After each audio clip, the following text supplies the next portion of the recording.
Hello, welcome to our channel Recipes Book. Let's start our video.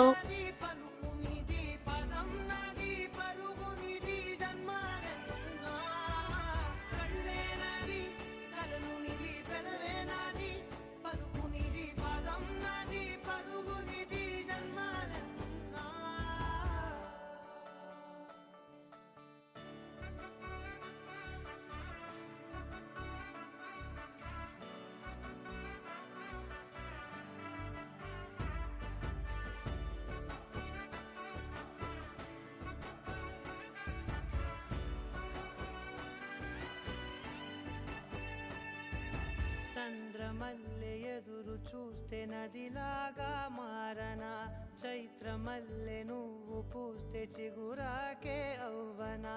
నన్నే వరించి యువరాజును అంట నీ యువరా